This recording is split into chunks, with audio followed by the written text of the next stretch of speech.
Okay, thank you very much, Jimmy. It's really a pleasure to be here. I feel kind of at home.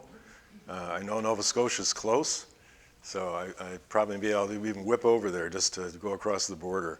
But it's a pleasure to be here, and as you hear from the resume, I've been involved in art and technology quite a bit, and sometimes I've been described as a technocultural critic, somebody who writes about how technology and culture are integrated in a full way. But tonight I'm going to try to talk about things in more general terms, because I'm quite concerned about how audiences are reading works, and I'm quite concerned about the situation that art will find itself in if patterns continue to play themselves out. One of the things that's quite interesting if you've been around the planet for a while is that you don't think things are really changing, and then it doesn't. Especially when you're young, you feel like nothing's changing fast enough. And I just remember always being so frustrated with how the status quo was so disappointing, and nothing was ever going to happen. And then I kind of feel like at a certain point in your life, the future sort of hits you in the face. Like you just suddenly are kind of overwhelmed by how much change has occurred. And just a point. Just a retrospective in terms of my own experience, I remember very distinctly, having the first time I had a remote control on my television. Right? The people used to watch television, and they used to watch a channel, and they used to sit across the room and watch whatever came on. And then if you wanted to change the channel, you had to get up off your ass and go turn the channel. There wasn't the ability to wirelessly collage your television, right? And that led to a different type of viewing. To say the least, where you could basically involve yourself in creating a kind of a montage, right?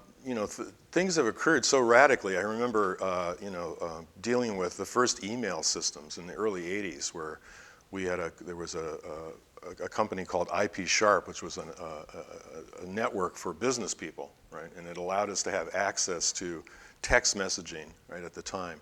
And I can remember how thrilling that was, but how upset people would be if your text was too long because it had to be printed out. And I remember doing slow scan television, using slow scan transceivers to send video messages at very low resolution. And we were so excited because we could operate globally, but you could hardly see the image, and these things were part of my life, and if you think back about it, in 1981, that's the year of the IBM computer. That's the personal computer birth date. Same year as MTV, right? So we're really looking at a fairly radical ascent then. And if you think about what's happened since and through the '90s with the internet, et cetera, many of the things that I was involved in were rendered obsolete. That little bit of history about the Canada Council, I remember having the opportunity where there was all this political turmoil in Ottawa, and at that time the Conservative government under Brian Mulroney, they had assigned some ministers of communication, and that's where the arts was in the Minister of Communication at the time. And they were trying to go around the Canada Council, so they used the idea of giving money out to the organizations to computerize and to set up networks and databases and run their businesses, right? So they were using that angle to fund directly the political constituency of the arts. Like how ironic it is today, to having just gone through this Canadian election where the progressive conservatives, well, it's not the progressive conservatives, it's the Reform Party, is going after the arts, right? At that time, everybody was courting the arts, right? And I remember Tim Porteous was the director of the Canada Council. This is in 1982. He called me into his office and he said, we have an opportunity to do something with new media. And at that time, new media was Teledyne, right? And Teledyne was a text message system where you had kiosks that you would have in the mall. So if you'd you'd go down to your local corner and there'd be this place where you could send text to other people anywhere in the world. And it had this very primitive graphic system, and Canada dumped a whole bunch of money in this thing, and then 5 years later, the internet just completely ran it over. This is like a kind of a lost leader. But Tim Porteous brought me in his office, and he said, "Tom, we've got a chance." He says, you can do this. You can sell this. We can probably get $1 million to put a media arts section in the Canada Council, and we can circumvent these nasty conservatives who are trying to do it in this way, and we'll remain autonomous, et cetera. By the time we got done, I ended up with $300,000, and everybody was mad at me, and they, Porteous just said, go that way, and I'll distract them, and I started this section. My problem was I created it as a language structure, right, to be computer integrated media. There weren't any computer integrated media artists. So then I had to drum up a constituency, right? So I knew about a handful of people that were working in this area, and then I just got everybody that would say they were doing this to do it. And we were funding at some point 70% of our applicants in order to generate this program. And the program took off, and it did what it did. But I just remember, that it's just interesting to think how that's not that long ago, right? And in relative terms, the world has changed so radically to the point that we're in the situation we're in. Now, what I'd like to talk about tonight is the title that I've put forth was Messages That Stick and Ways to Escape the Limitations of This Adhesion. And what I mean is that just in the way that television viewers were influenced by having a remote control, there are things that happen with technology that influence how we create messages, right, in a very strong way. And I guess you could label me a technological determinist, right? So I think we either resist or we essentially become malleable to the tools that we use. And a lot of what we do is resistance, but a lot of it is malleability. So one of the things that interests me is that how does one make impressive messages that essentially are effective and functional in today's message culture? And when I say message culture, I think we've really gone to the point where we can call it what it is. We live in a culture that's formed on functional messaging, right? We deal with voice messages, instant messaging, text messages, file sharing, right? All of these things demand a lot of is ambiguity and abstraction, right? What we see is a lot of functional things occurring, and that's not entirely bad. We see things like maybe in a good way for people that are interested in performance, right? Because what is performance involved in any other way than getting us back into our bodies as a site for the activity that we're doing? One of the things that we do with messaging is we tell people where our bodies are, right? So, yeah, I'm down at the coffee shop, this is the time it is, when are you going to show up? We position ourselves. And maybe unwittingly do so with GPS, et cetera. Now all the cell phones and all of the devices essentially fix not only the time and the date, but they fix our position. So this is one of the key attributes of a messaging culture is the fixing of the physical body in time and space and location. Right? So that's kind of a very interesting thing in terms of its functionality. And we have to remember that throughout this, there is a loss and a distancing effect that's occurring. So, you can say, I saw an article the other day, I didn't read it yet, but it's called antisocial messaging, right? Or if you really think about all these devices, they create distance. We have this tremendous thing that we can do by bridging the gap, right, between people, but they are dislocation devices, right? So all of these devices have a double-edged function.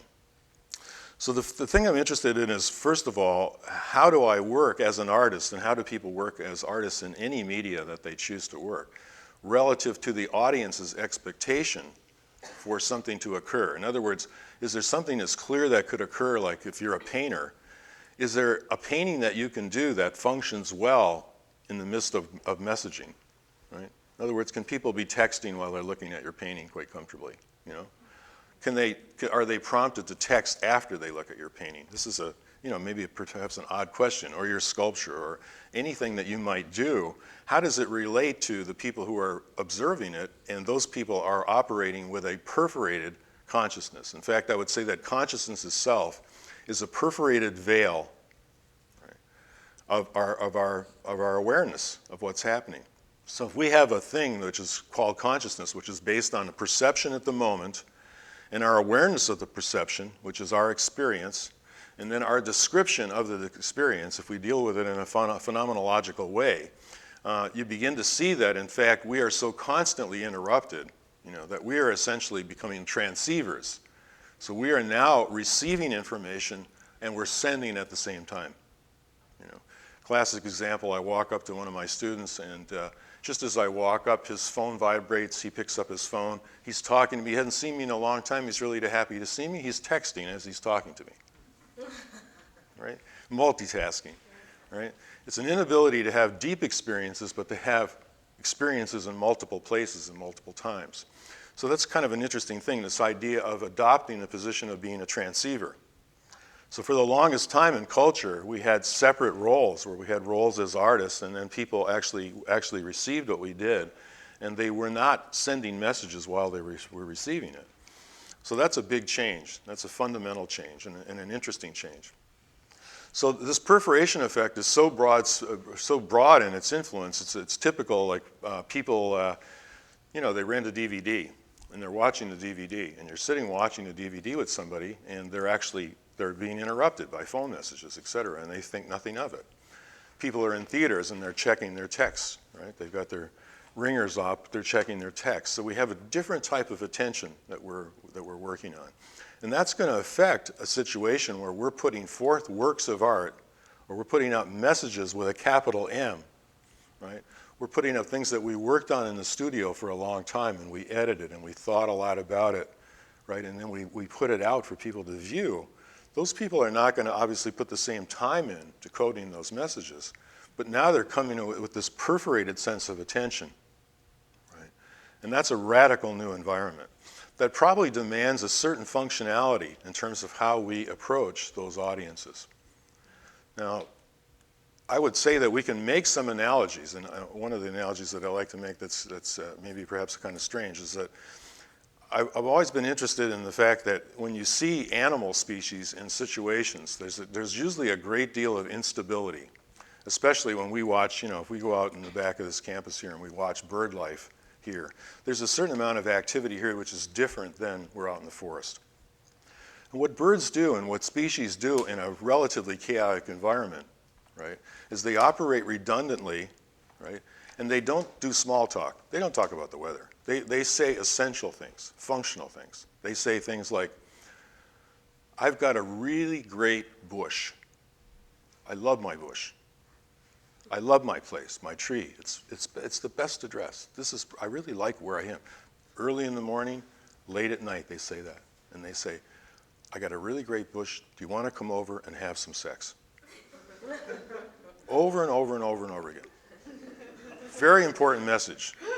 They don't talk about the internet and perforated consciousness, They get right down there and they talk about really simple, essential things. So that's one of the key things about messaging is that you can set up functional hits, right, that can allow you to do things. I'm down at Starbucks. I'm waiting for you. You can imagine what I'm there for, that type of thing. Let's get down and do some regular messaging. Right? So that's a kind of an interesting aspect. It forces us to not be poetic. What's poetry? Poetry is any news that stays news. That's what Ezra Pound said. Right? Poetry has ambiguity. Right? It is multi-layered. I have all of these issues with art. I'd like my art to be deep in some way. I'd like it to be self-complicating. Right? I'd like when people look at it that they'd get something more out of it than was on the surface. I'd like to put some time in it. I'd like to do a lot of things. The problem is that if they come to it with a certain level of consciousness, looking for a certain type of speech, they're probably going to bounce right off it. Let's say just a simple story, like if I wanted to make a message for the web, and I said I'm going to create a work for the web, and it's going to be just like when I go to the woods. I go and I sit in the forest, right? And this is a really great forest, right? All of a sudden, all the animals come and present themselves to me. The animals come out, the birds come first, and then the deer come out, and the raccoons come out. And they all come and present themselves to me in a nice pace, right? It's all front-loaded. Well, that would be a good way to put the forest on the web, right? Because you could just go to forest, and then the raccoon would come out, and then you could push on the raccoon, and then the little birdies would come out, and you could see the microorganisms and all of that. Well, the forest doesn't organize itself that way, right? So the problem is that if you go to the forest and it acts like the forest, you're gone. It doesn't work on the web, right? Not only that, when you go to the forest, after you go to the forest on the web, and all the animals come out like a cartoon, you go to the forest, it's really disappointing. The animals hide from you for days, for weeks, right? Okay, so it affects, our perception is affected, okay, to say the least. So one of the things that I'm quite interested in is that this change in consciousness and the way we look at things and how we put messages out, how can we get to the point where we actually make some kind of a connection with people and have them look at our work in an interesting way? Now, one of the things that we might be able to do is we might be able to foresee a point where we might be able to put out messages across a terrain or an environment, right? We may put out lots of functional messages, which may add up in the larger scope of things to be a much more complex picture. So we might set up a kind of a trail for people, right, to come to us to be able to assemble the work, right, and the abstraction occurs in the viewer themselves, right, a more active searching audience. So that, you know, that's a possibility. I'm also interested in how people present themselves in terms of how they wear the technology, right? That the technology itself is a kind of it's a form of fashion statement. So, you know, we were talking about it earlier, this sort of like if a nerd can recognize another nerd, and, you know, nerd chic and degrees of it, and how, you know, how nerdy people become and how hip they become. So they wear the technology as a kind of a fashion statement and as a way of signaling each other, right? But at the base of that is still the physicality of the person, right? And that's a very important reference, is the physicality. And getting back to this idea of positioning the body, right? The other thing is the idea of actually given some type of attention to the actual the physicality that is difference from the technology itself. You know, Jake, today when you were talking about difference. I always remember Gregory Bateson was a great generalist. He was a very interesting man, and he defined information as any difference that makes a difference. Right? Knowing full well that the field of what we normally think of information is really a field of data. It is things that we know about and things that we are not organizing. But information is not produced by the person making the information. It's produced by the receiver. It's received as something significant, right? And that's a really important thing. So perhaps there's a way of distinguishing ourselves physically, right, from an information environment. And I think information and art are more or less equivalent in this society. We're dealing with an information economy. It's full-blown. When I was at the Canada Council, it was like a concept. We've really moved into an era when we're exchanging information directly, and it is not associated symbolically with other commodities. Right? We're dealing with information exchanges. And as we do so, it is important for us as artists, right, to develop ways of declaring difference. And one of those ways of doing that may be to get back to a certain kind of physicality.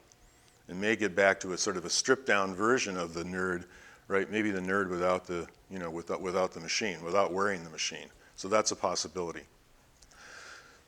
There are so many interesting situations that are occurring where people are pointing back, you know, to the body. And I don't just mean this in a theoretical sense of embodiment, but I mean it in a very, very real sense of establishing a difference in a level of physicality that's only possible as a rejection or as a resistance to a mediated environment.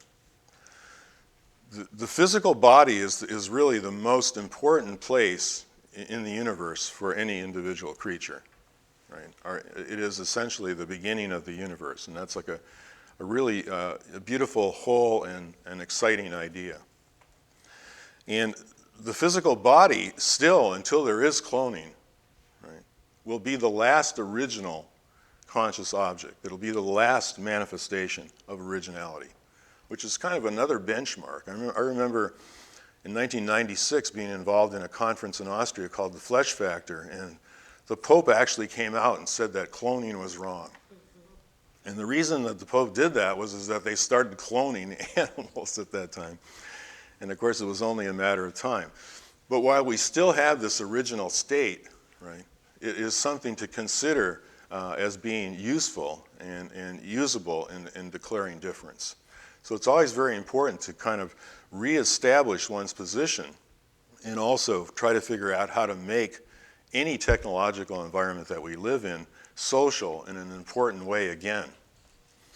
I talk to funders all the time about this, and they often forget that in fact the crisis that we're having in our societies is a crisis over having social spaces to meet.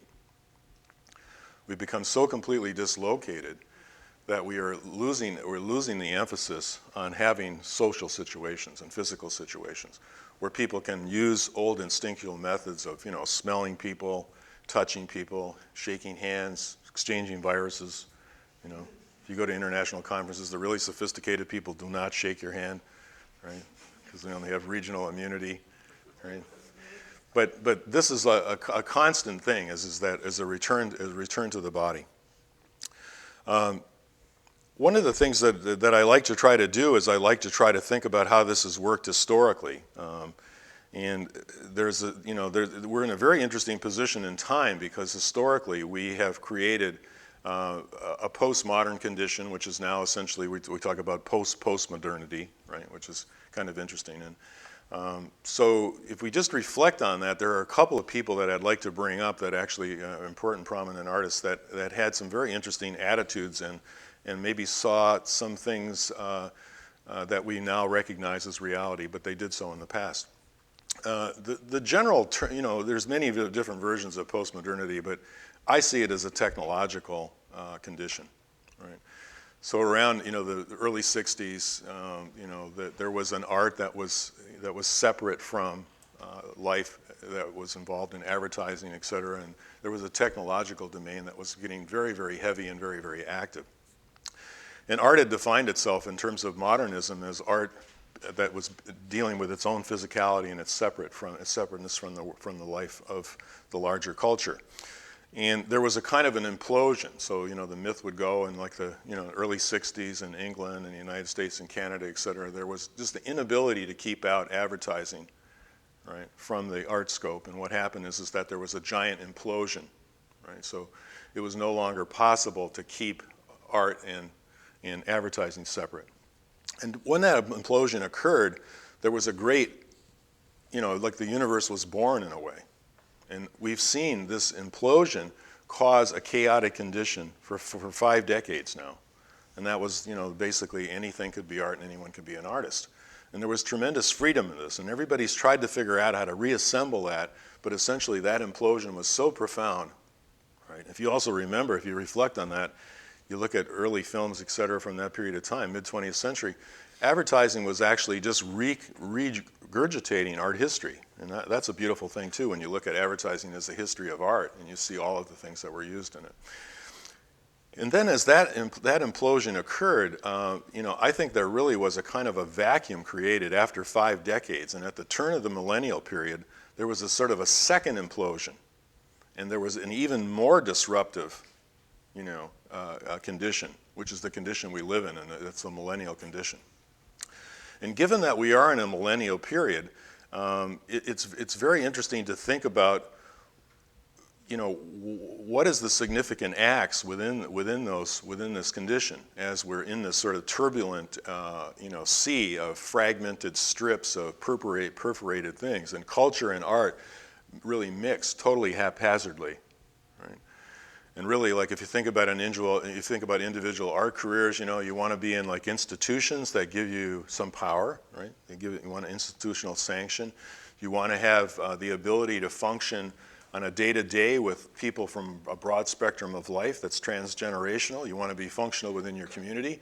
You want to cross over a little bit to pop culture, right? Have some successes outside of the art area. And this is more or less a successful career. You want to be local and global, concurrently. You want to use technology, but you want to be social, you want to be in meat space, you want to do these things. So this is the composition that we occur. The way artists have negotiated this freedom that they've had is they've usually looked at 2 anchors. And one of those anchors was they looked at art history. Right? During a post-historical period, you look to art history. And we've seen art history, like the advertising environment, we've seen it turned over and turned over and turned over as art.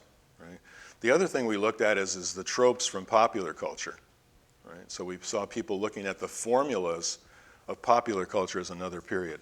Concurrently with that, there's been what has risen is a private, right, independent state of culture, which is this messaging culture, which models itself on, to a certain degree, a popular culture, a public culture. So there are several kind of dichotomies, but I would say that private and public culture are separating quite dramatically. And it's created not an underground in the way we used to sense an underground, where people were just not, we're essentially hiding out in some special place and we're cool and we're doing things. It's creating an underrepresented population that can't get any audience because there's too much noise. Right? So now the underground is really, it's shared not only by hipsters, right, but it's shared with all of the people that would like to get some attention that can't. Right? So that's a very kind of interesting thing. That division has been very, very sharp. What's also occurred is that there's been this major tool drop, and everybody's using the same tools, right? I mean, I don't know about this institution, but where I teach, everybody's using a Mac. The printmakers are using a Mac, the painters are using a Mac, the photographers are using a Mac, the sculptors are using a Mac. They're all using Macs. It's all the same tools, same software, right? So that's generating a lot of sameness, but breaking down a lot of boundaries as well. Right? But that's a kind of an interesting phenomenon as well. And what's happening is not only institutions have the means by which to do things, but everybody's got the means by which to do things. If you're going to Mount Allison and you don't have the ability to work in video because it's not part of your curriculum, just go work in video. Right? I mean, there's no restriction on that. It used to be that you had to be a member of an institution in order to get the tool, right? The institution was alluring because it had the power to provide tools to you. Now the tools are virtually everywhere. Yeah, there are people without, but I hear crazy things like there's going to be 3 billion cell phones in 20 years. That's a lot of cell phones. It's only 6.5 billion people, right? So there's a lot of access to the means of production. Right? And the means of distribution, et cetera. So all of the traditional activities that occurred around power structure that was based in institutions have been eradicated. It was nice of Jemmy to read this resume of mine. I'm very proud of the things that I've done and everything else. I can just be taken out in a second by somebody really cool with a Mac. You know what I mean? It's like it's completely leveling, they call it the pro-am movement, professional amateur.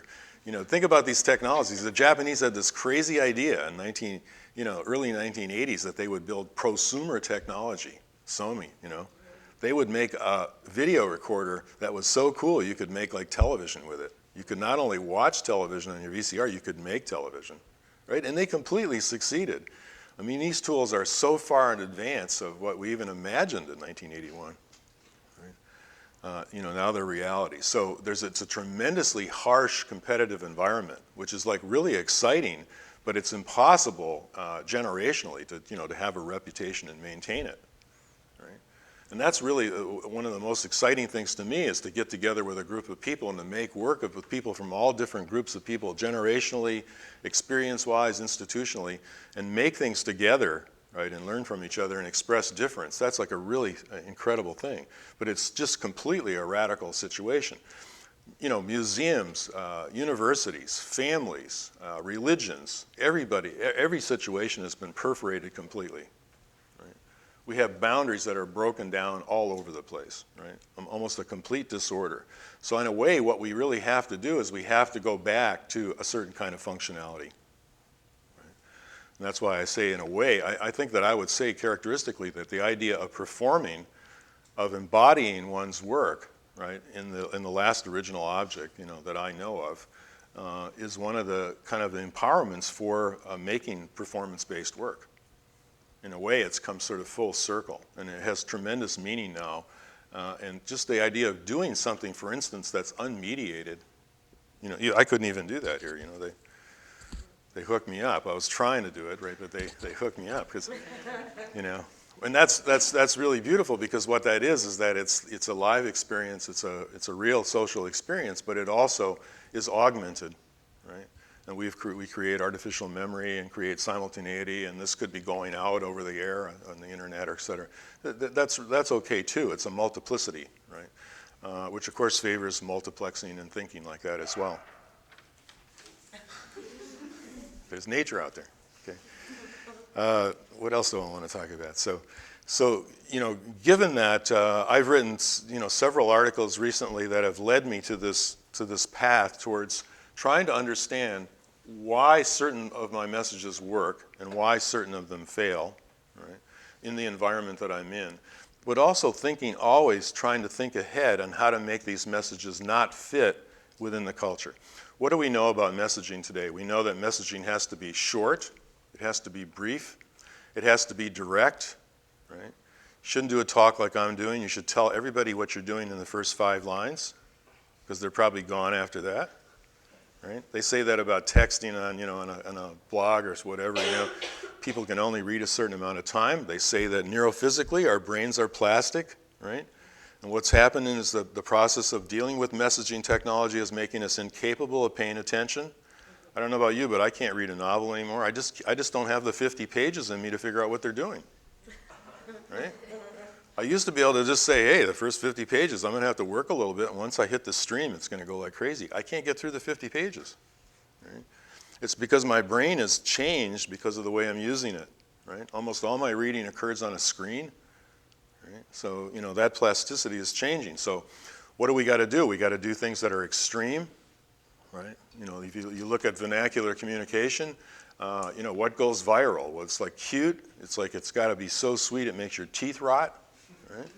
It's got to be kitty cats, but it's better if the kitty cats are on fire. Okay?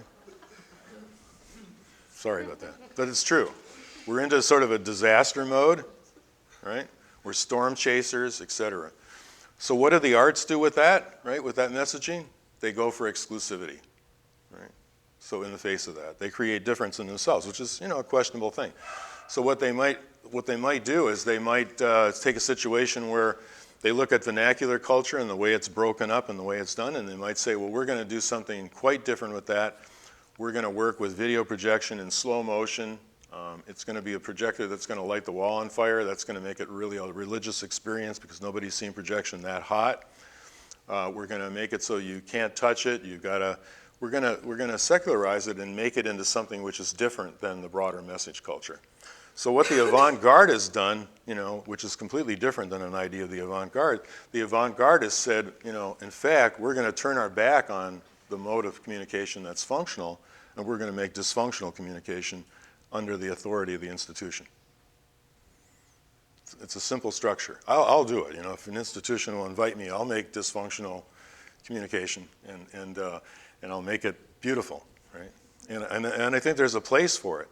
But it takes a lot more guts to go out into the environment of a messaging culture and essentially swing with that flow, right, and try to get something done. And this is a problem that I just keep beating my head around. So we know what kinds of messages will stick. We know that the messages have to have a hook, that they have to be instantly readable, that they have to repeat themselves, and that they have to be layered in certain ways, and the narrative has to be short. Right? We're not into long narratives. Long narratives are not good under perforation. Right? It's really hard to get through the first 50 pages if every other page is missing. Okay, that's a problem. I think that's what happens in my head. Every other page is missing. Right?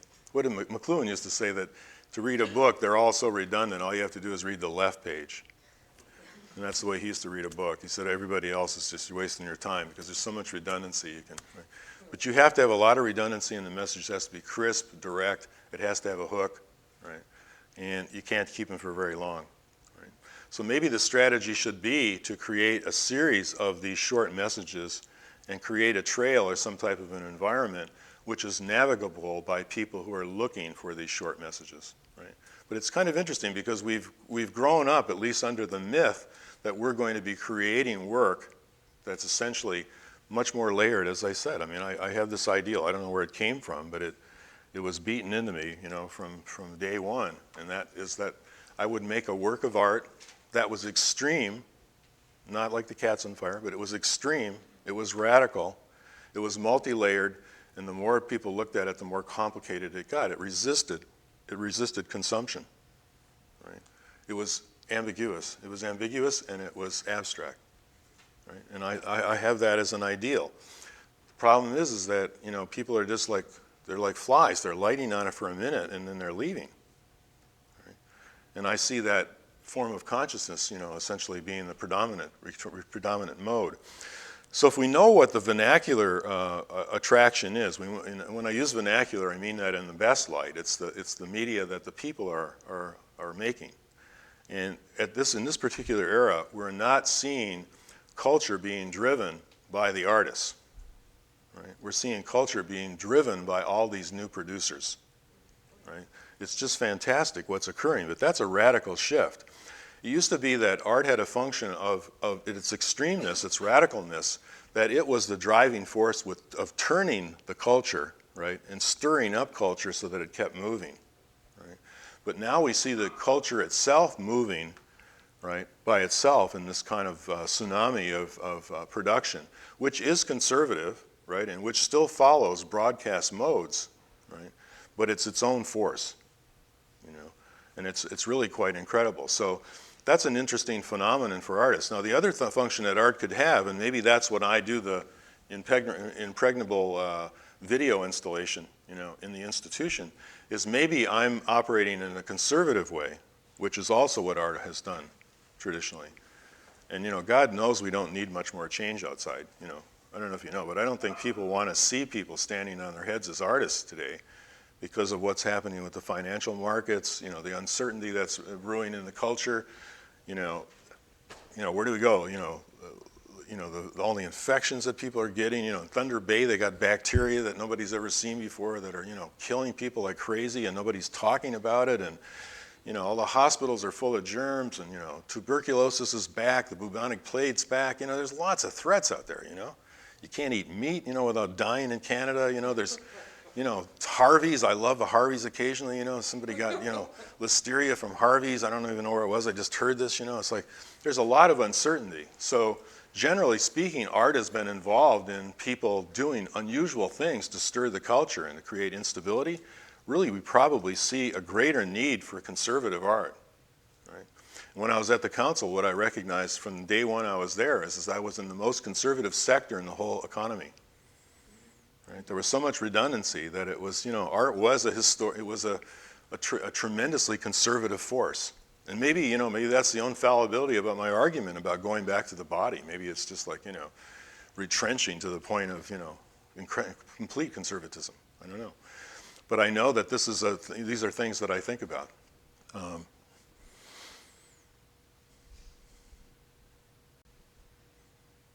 Anybody else want to say something? You can try to steer me because there's all kinds of stuff that'll come up. But as you're talking. Yeah, I'm just talking, right? So I'm just trying to figure out how to touch you in some way. Right? But you know, so I would welcome being steered now. I set a course here. I'd be welcome being steered. But any steerers? Well, you know, I think that it has. I mean, I love the. I'm a person that suffers from. I'm really Cartesian misfit, right? You know, like the few times that I've been sick, I haven't recognized that something was wrong. You know, I got really sick and I didn't know it. You know, but having that happen a couple of times, I started to listen a little bit. You know, and my foot starts to get numb or something. I know something's going on, right? But I didn't notice because I was so head heavy, right, that I didn't notice. So, but what I see is I see two different creatures happening. I see people that are going to the gym, you know, the people who are really trying to be healthy and are essentially recentering themselves. You know, those are not the people that are like going and looking at YouTube for 7 hours, right? Right? There seems to be almost a direct dichotomy in the society between people who are super mediated and people who are essentially going back. So that's kind of an interesting point of recognition. And I admire people that believe that the body is like a kind of a temple, you know, and I think there is a beautiful thing about that. But that's not me. I just observe that I don't see the same person doing both things. You know, so that's interesting. So there's a kind of a division. But I think the technological age has forced people back into their bodies, you know.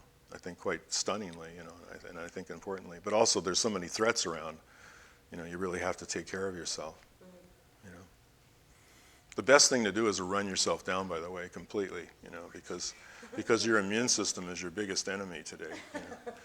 And, you know, that's well known. That was like, you know, I worked for a year on viral information, and one of the problems with all these potential pandemics is that the way that you die is your immune system's strong and it essentially overreacts to a virus that you haven't seen.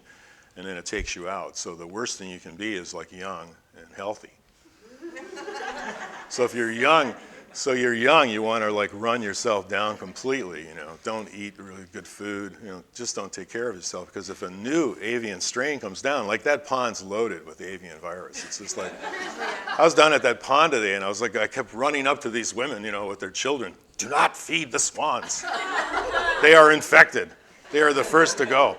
And, you know, that's just like a complete viral, you know, that's like an incredible virus center down there, right? And it's like, you know, you got to really wash your hands after you go down there, no matter what you do, because it's like, it's loaded with viruses that we haven't seen before. And that's what happened with the Spanish influenza and the bird flu, is that these new viral strains come through, and our bodies just overreact, and we essentially, our lungs just fill up with mucus, and like, you're dead in like 10 hours, you know. And it's like, it's because you haven't had that cold before, right? So that's just a useful piece of information. I was really kind of freaked out down there today, you know, because people were getting too close to the animals. Like, there was a woman down there like tugging on bread with this swan, and I was thinking, you know, this is not a good idea. And she could be shaking my hand, you know, tonight. You know, I don't recognize you, but you know. Well, that's a very important question. I think that one of the things that I've recognized more and more is that I talked about it yesterday, the idea of micro-regionalism, the idea of, you know, we have micro communications technologies which allow us to create all these messages, right, and allow us to continue to spread out, right? But they often have a very direct function in a local environment. It's just as simply as, I want to meet you, Pam, somewhere, and we have to communicate, and we use cell phones or texting or whatever to do that. But I think it's very, very important for artists to recognize that regionalism is very, very important. And I mean that in terms of neighborhoods and cities, you know, like, you know, I'm a small town person. When I live in a city, I live in a small town in the city, you know, and I define it within a very small circle of people in a very small area, right? And I think that those are very interesting parameters to set out and to experience and to share, is first of all the local experience. I mean, all that stuff about local and global, you know, it's a cliche, but it's really, really true. You don't have anything of value unless you create something locally that you can share with people. You know, and the complexity of that. So that's one of the decisions that we can make, you know, is to, you know, I think it's wonderful for me to operate with a guy that lives in Austria, and, you know, to collaborate, you know, on a daily basis to make work with that person. But the really beautiful thing about that is we started that collaboration, and we met through the collaboration, and then we worked together, you know, in the same cities. You know, we do that periodically, and it's fantastic, right? So I think that's one thing to remember, is maybe the succinctness and the importance of microculture, you know, it's a very important decision to make, right, to share. I don't know, the question you ask is really a question of how you set your own limits and how you maintain some level of focus with all of the opportunities that are there. You know, that's another aspect of your question. And I think that, you know, you have to rely and trust your gut in terms of the own limitations that you have as a person. You know, like I think as many works as I've done over the years, there's been a certain consistency of what I've done, which I'm the product of being raised a certain way, institutions, family, governments, countries, nationalities, et cetera, that have shaped me in certain ways, and to recognize what those strengths and minuses are in terms of focus. But do you want to rephrase? I think that's an important question, but I think it's again, I mean, there's, you know, first of all, we have an advantage in Canada, right? Because we respect regional differences, right? We respect regional differences in cities. I mean, in Montreal, how many cities are there in Montreal? We see that complexity, and I think maybe in the States, you know, it's very interesting. It's not an issue. You know, occasionally I'll have a kid that'll think he's a Southerner, and, you know, he can't speak with a Southern accent or something. But they, first of all, have no sense of regionalism there, and only in urban areas do they have any understanding of neighborhood. Right? So I think we have a tremendous strength here in that, because we were separated by distance, we developed a strong sense of regional, you know, a regional importance. I don't know. I mean, you know, the stuff that happened to me was all regional. I grew up as an artist in Toronto, one of the smallest communities in Canada. It's tiny, you know. There were only 8 of us, you know. We all got recognition, and we all thought we were the only thing in the world. It was all local. It was all local, and that's why people do, and that's why people don't. I mean, you know, if you're not in Toronto, they won't give you like the $200 that they're spreading around with all their friends. It's a neighborhood thing, right? And we resent them deeply for it. So you had this concept that I would come in with a kind of an avant-garde notion of how to use the technology in a way that was expansive and new. Yeah. Well, I wish I could. I think I'm more in retreat, quite honestly. I think, like, for instance, like, I think a lot of the stuff with, you know, database stuff, you know, building databases, you know, like, I used to be a librarian, right? Not a real librarian, she said, but I was a librarian. I was interested in library systems, you know. I can remember talking to people at V-Tape, and I said, you know, if you control and index video, you know, you're going to have a lot of power, right? I can remember telling people that, and they thought I was crazy, but I was interested in being a librarian. People really, like, they found that awful, right? Well, you know, people, you know, they don't like librarians, right? But librarians rule the world now, you know? We see people building vast databases and organizing themselves. You know, the whole archiving thing is like a librarian's dream, you know? The people's library, you know? YouTube. Google, you know, it's like, you know. Well, yeah, Jake touched on that a bit today, you know, that the mathematical origins of the idea of information and information set is that's the least likely thing that I could communicate to you. It's unknown. It's like, it's infinitely impossible for me to predict whether I can get a certain idea across to you. And I go for the weirdest thing that I can possibly communicate with you. If I'm successful and defy all the noise and the odds and do that, that's information, if it really connects with you. Right? So in a way, the poetic notion to create something that's really almost impossible, you know, it's an ideal situation. The problem is that you have to find an audience at all. And by going that way, going towards traditional ideas of what art would be, which would be something that we had never seen before. Tom Sherman's going to talk about something that no one's ever heard about before. Well, the chances are you'd have no idea what I was talking about, and it would just not land. So, you know, I'm not purposely going to a functional approach, but to get to your thing, I still have this ideal about creating something that is complex or new. And I don't just like the idea of taking something that's totally familiar and clutching it and turning it over, et cetera. I believe in a certain amount of novelty. I believe in, you know, in finding something that I know there's something intriguing about it because it's uncomfortable, or, you know, I'm interested in that aspect, and that drives me as a person who's interested in the world, right? So I guess I am romantically a poetic individual, you know. I'm interested in ambiguity and abstraction. I'm also interested in the idea that things could be coded in a way they could have an inscription function, right? And that could be a possible way out here, is that always, all along in my career, all the time, is that when I was making work in my little local community in Toronto, people would always say to me, well, we've heard that before, Tom, that you're just preaching to the converted, right? You're just communicating with people like you, and that's bad, right? And that was one of the you know, bugaboos of sort of a modern issue, is you created something that was so densely weird that only other densely weird people could understand it. I always saw that as a bit of an unfair criticism, right? Because art at a high level of communication is an interesting thing, to be able to inscribe or encrypt something in a way. Just like, you know, a teenager would hide from their parents, you know, they would have a kind of a lingo that was so weird, and, you know, they would be able to do things in public, you know, they could talk on their cell phones, but nobody would know that they were planning to blow up the school, you know, because they could create this encryption, and that encryption is a kind of a shell for communication, and that might be something that art could be about. Right. Well, there's going to be a spectrum socially. There's going to be people, if difference is allowable, there's going to be people that do obscure what they do, and they have only a few people that know what they're doing. And there's going to be other people that would like to see the information be more functional, right, and advance certain causes politically, socially, psychologically, you know, that would empower rather than confuse people. You know, there's going to have to be a spectrum, and each individual artist is going to have to choose who they cooperate with. Right? I've given up on collaboration. I don't believe in collaboration. Collaboration is too dependent on concessions.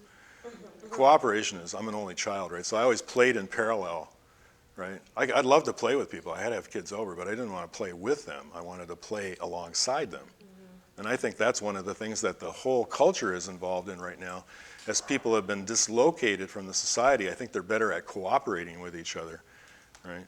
But they're only functional if they can play strongly together in similar ways. Well, that's something I think that needs to be gained through experience. That's one thing about, the beautiful thing about younger people is that they just say things directly, right? And they have a much more powerful way of expressing themselves because they're not so worried about multiple readings, to a large degree. And I think that's really that's what I felt as a young artist. I felt that the best thing that I could do was to just do it, and do it right and do it straightforward and really hit people with it, and people thought I was heavy-handed and I was yelled at and everything else, but I think the work was very effective. I think that over the years I've tried to, you use certain things. You have a great first line. You have to have a hook. You just have to have a hook. I mean, you can't operate compositionally by, I'm going to be really vague and then I'm going to seduce them by being really vague. So I think that, but you can essentially, bring something into focus and then you can let it dissipate and then you can bring it back in. If you're operating off the web, the problem with the web is it demands one type of communication, and that communication is direct. You just can't, like just simple things like, it used to be as an artist, I used to be able to make a work and make an impact. And in the work, I would actually let people have time to understand the work, right? I'd give them a little space where I could say, I hit them really hard and I could give them a little space. If I do that on the web, they're gone, right? So that's an unfortunate thing about the noise and the complexity and the plurality of our environment is that it's really, like the birds, you have to be really direct, right? That's why I get to this sort of functional thing. I said it yesterday, and I personally believe that, technology itself is a language. It's just a hard form of language. We know it's dominated by men. It's dominated by engineers. The reason screens are a certain size is because it's efficient. They're using certain materials because they're energy efficient. They're making them, burn up. Your monitor burns up and your computer blows up, 18 months after you buy it because, Apple just wants to keep churning this stuff out. So we know that language itself is a misuse form, as magical as it is at all levels. Right? But I do believe that as a person, when you're trying to establish your voice, right, and that's really what we're trying to do, is trying to establish point of view and discover whether or not we share it with anybody. That as we do that, that's a point of authoring, and that authoring is magical. I mean, we can author things that don't exist as well as things that exist, and we can say things before they occur. I think that's an important question. I mean, beauty is, like people always, like a lot of times when I'm with people, I go to shows with people and they'll say, I really like that one because it's more aesthetic. It just drives me crazy. I think the only thing that drives me more crazy is when people rustle their chip bags when I'm trying to pay attention to something. Anyways, but they say that's more aesthetic. That work is more aesthetic, and I always remind them that aesthetics, yes, it was a philosophy of beauty, and there were relationships between form. Sherman's tall, but he shouldn't be thicker in the middle. He should be thinner in the middle. That there were aesthetic notions of what the beautiful body was, and the way women's bodies were portrayed, and all of these things were according to a set of rules, right? A set of conformities that said that there was a perfect beauty. And aesthetics as a philosophy was about balancing form and content, more or less holding together some of these consistent rules. But in fact, over time, we saw that completely invert, and we saw really ugly, horrible, trashy things become coveted within art as being beautiful, which is kind of amazing. We like tough things and gritty things and things that were so sad that they made us cry. We thought that those things were beautiful, right? But really what we're still looking at is relationships between form and content. And in a message culture, content drives the form. You cannot operate on the basis of it. You can't be a formalist today. It's like a topology. Topologists can't tell the difference between donuts and a toilet bowl, They all look the same, right? That's a topologist's dream, but there are differences in the world, right? But if we look at the form and content, we look how content drives form, then beauty can be looked at in a different way. I mean, what have we seen from a computer coding or from a writer, a writer with a good editor, Just make it simple. Just keep cutting it back. Like, make it simple. Take out all these external things. What do we think about computer programmers? Make it simple. I wrote this in 3 lines of code. It actually works. We see elegance mean in functionality, right? So functionality has become like a kind of a new beauty. Efficiency, energy efficiency, greenness, all of these things have now assembled themselves. So aesthetics are really just the rules that govern the relationship between content and form, and those are determined by the artist. But am I a sucker for a wildflower? Absolutely. The doctors tell me so, the bird doctors. Now, that's a contentious piece of information, but in fact, there are ornithologists that do believe that the great majority of bird talk is involved in establishing address and location and then essentially soliciting sex. Well, I'm always suspicious when they tell me that cats see in black and white. I'm an idiot, and I'm not even able to decode that. I always wonder, how do they know that, right? So yeah, I can see what you're saying. I think what I'm doing, this talk in a way is trans-rational, right? I'm not really giving a logical talk, So yes, I am. I have my own paradoxes. Like I'm a visual thinker who expresses himself orally, right? So it's like I write orally. I learned, but I still believe in certain distance and progression and accomplishment based on logical, rational thinking. But I'm upset with it and don't believe in it as much as I can. That's why I tell absurd analogies about the birds and things like that. Yes, it's possible that the birds are saying other things than that, right? But I think that the birds are saying that in an unstable environment. And if we live in an unstable environment, it's likely that we will have behavioral situations. Like the idea of establishing an archive, establishing history. We live in an ahistorical period. Histories they're not only lost, they weren't even written. We have all these histories in Canada that weren't written. I think that's a very, very fundamental and important thing to do. It's also a very conservative function. It has to be. It's not like, when you write history, it's not like the wildest thing that ever happened. What I was saying, that my experience with literature, which is really a dated experience because I became dysfunctional in terms of being able to read fiction, because when I would read fiction always as an individual, I would find that the first 50 pages, there was an establishment of a certain way that language would work, a certain rhythmic structure, symbols would lay down, characters would lay down, and then I would kind of hit a flow, like a kind of a slipstream, where I was taken away by the book, and it could be 450 pages, and I was happy there. But I'm having trouble getting through the demands that an author would place on me in terms of creating language about things that haven't occurred except on that page. That's all. It's not so much it's not worth my while, I'm just incapable, I'm too weak. I'm just too weak, and I can go into a class. This may be a very wonderful university and people may read books here, but I have classes with 38, 40 people in them. I ask them what's the last book they read, and they haven't read a book all semester, except one that was assigned. They're not readers. Well, they will say, obviously people will say that I have substituted, that act of reading. I've substituted that with skimming and with searching, and I'm reading in a different way. And, the cultures, there's no question that the culture has become oral, right, in the sense that it's really about, or, the phone thing is amazing.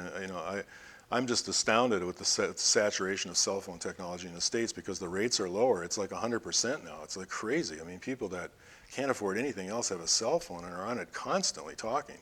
It has become an exceedingly oral culture, and I think that they'll look at things in an oral way. It'll be horizontal, it'll be trans-rational, and there'll be a big change there. That's why in the article that I just wrote, I said, I'd just give anything to take McLuhan, bring him back from the dead and just hand him an iPhone and say you were right, because he was horrified. He was a literary historian who believed that private space was created, private rational logical space was created through the printed word. And really what we're seeing, it was probably a 300-year blip in history, right? And now we're going to go way back, to a pre-modernist, kind of time when everything is, horizontal, it's plural, it's communicated, with memory structures which are oral. People are going to look at things like they're looking at them with their ear, right? So, McLuhan was, he was right about, he feared that as a person that respected the book. People think that he was forecasting something, but he was really just saying this is bad news. Well, that's interesting. I think that I always thought it was peculiar that photographers would actually go for that instant and would think that they could hit it, Obviously, you know, if you're around a lot of photographers and you look at what they're doing, it's a very, very difficult discipline. You know, as magnificent it is in terms of the you know, the way people are making big prints and the luscious thing and everything else, it's very difficult to capture an image when you're taking single images. And it's an inevitability that, the problem was with video cameras, when you grabbed the image, you didn't have the resolution to use it as a still image and blow it up to any degree. So like you say, we go from the digital camera, which shoots pretty good grainy video, and then it shoots damn good video, and now those still cameras are shooting pretty much video like a camcorder is. So, you know, they're almost approaching like HD kind of quality with that. But I think you're right that it'll go the other way around, that people will shoot movie and image all the time, and then they'll select from that. And we'll just use it as a photographic memory, just like we would if we live in a motion space, and then if we could just segment that into split seconds, we would. You know? Well, there's a great deal of interest in slow motion. You know, somebody said the Discovery Channel in the States has now got a slow motion show, and you know, they used to have I don't know the name of the show, but they used to have the thing where in Life magazine they'd have the bullet, you know, and they'd stop photography to show it. Well, now there's a show on Discovery that all they do is slow things down to like really phenomenal rates of slow motion in order to understand phenomena in the world, et cetera. And I think that I know that there are people in Montreal at McGill. They're running they want to start an institute that deals with slow motion in art, right? Because there's so much slow motion. So, you know, McLuhan said the instant replay was the greatest invention of the 20th century. You know, and the ability to see things in time and to be able to, you know, go back and forage and look at things over time is a big thing. But you know, I'm a videophile, so I completely concur with you. I think that, you know, it's the greatest achievement. It's just the ability to record things and to be able to use, you know, as a cyborgian entity, to have a camcorder and to be looking at the side of it and to see you in person, and I can look and see you in this video world, and I can record you and anything that you do and anything that you say with tremendous accuracy, and then I can go back and I can look at that and all of that. That just changes how I read the world, and as I do that, I see with that instrument all the time. So it's just like you never want to take a photographer to the zoo when they drop their camera off at their apartment, because they go crazy because they're at the zoo all day thinking that they wish they had their camera, because it's a phantom limb. And video has become that same phantom limb for us in terms of our memory. So as antiquated as the holographic idea is, that was a good idea. You know, holography was a three-dimensional object that you could explore in 4 dimensions, and you could look around a photograph and see it physically. It would be a good thing to have, for sure. But you know, that's the part that I was saying about the vernacular. I mean, you know, the Facebook, look, you know, like YouTube, you know, YouTube is 2005, December of 2005. Like, we think it's been around forever, right? But YouTube is like, you know, it's a couple years old, and Facebook was a year before that, right? So now we have like 100 million people or whatever it is that are using Facebook, and what are those people doing? They're creating communities of interest. They're representing themselves. They're representing their friends. I mean, they must have invented digital photography for Facebook. I mean, you got to have a camera and you got to be taking still photographs in order to have any presence in this way. So many of the people that are operating on Facebook who are not coming intentionally towards the idea of making art are making art. Right? I mean, you know, it may be, to us, from an artist's point of view, it might be common or it might be fascinating, but that vernacular wave is so big, right, that yes, you have to try to use Facebook in some way as an artist, you know, just in terms of your networking. But my feeling about it is that you, in a way, you almost have to do something different with it, you know.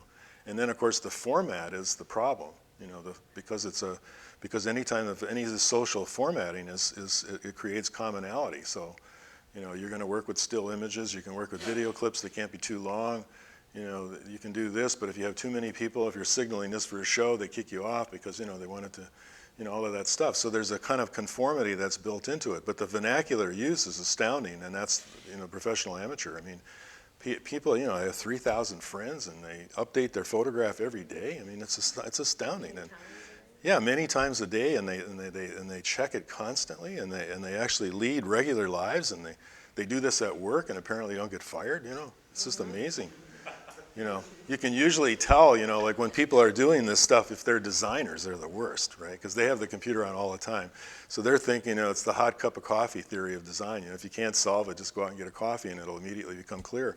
Well, they just go to Facebook, And I'm the same way. If I, email, if I'm trying to write a text and I get to the really hard part, I'm just right out of there. I'm on Facebook and I'm doing all this stuff because it gives me that cup of coffee and then I come back, But when I'm weak, it's really bad. I'm like procrastinating, and doing all this stuff. But those neighborhoods are real. They're real. They're real neighborhoods, and they're pushing. They're pushing us. Yeah.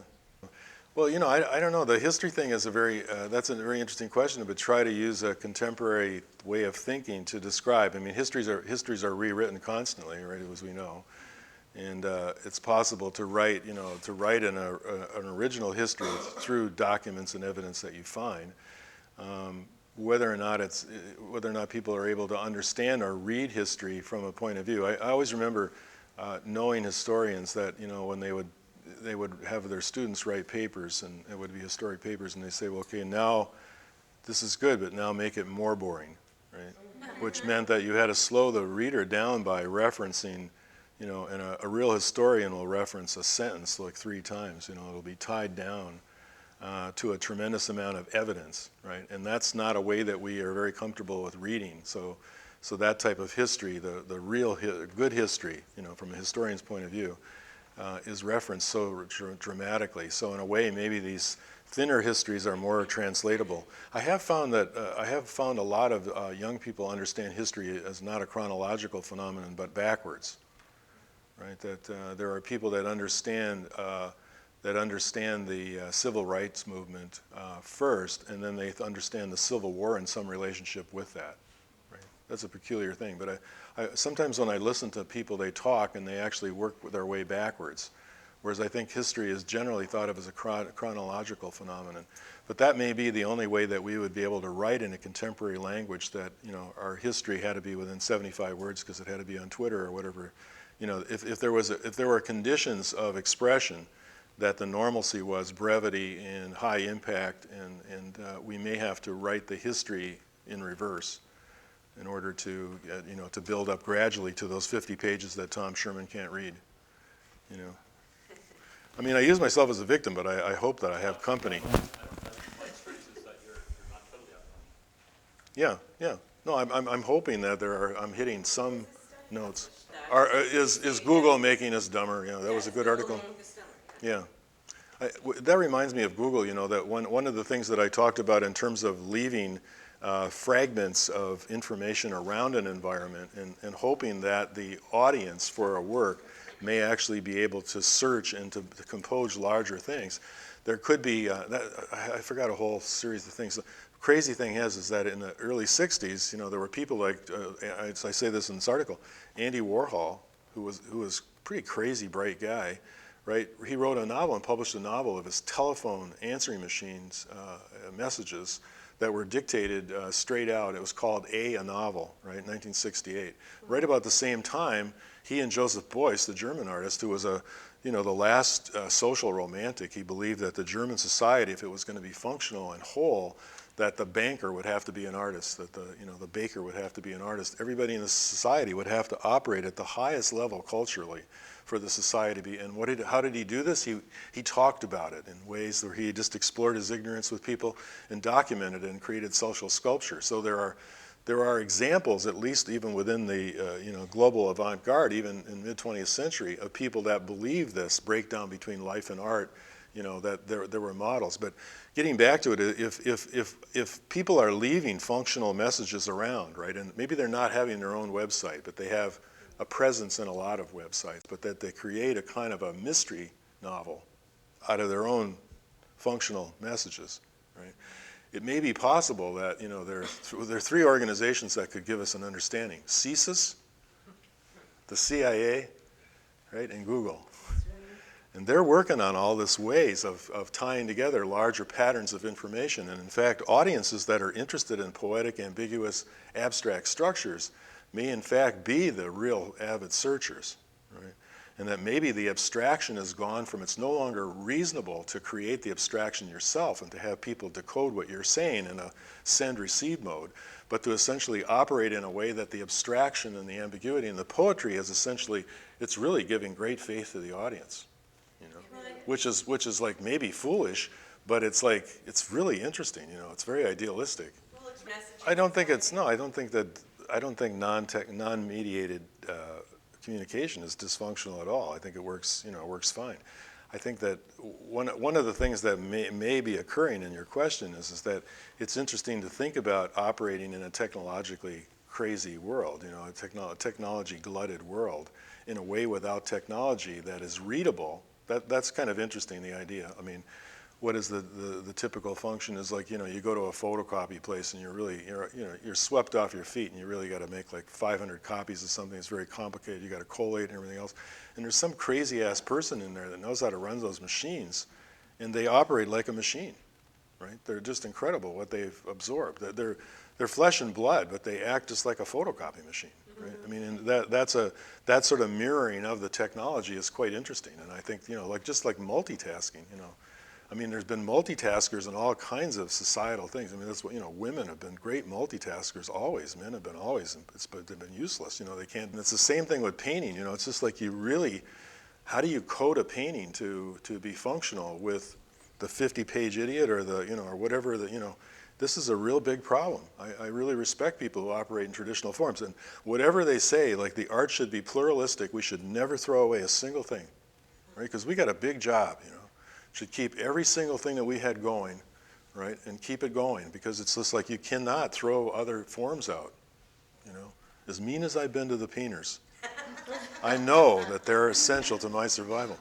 But I see, I think what you're saying is interesting. I mean, I tend to be mean-spirited in terms of, you know, anachronistic criticism and things like that, but I think that part of that challenge is like, you know, is questions I have myself about the rationality of discarding and moving forward, et cetera. I mean, I think from the position that you're taking, that the argument to say that if we are really going to be embracing difference, we have to essentially really respect people who try to hold on to things that are very difficult to hold on to. I mean, that's like, you know, it's one thing to work, you know, with digital photography and a Mac, you know.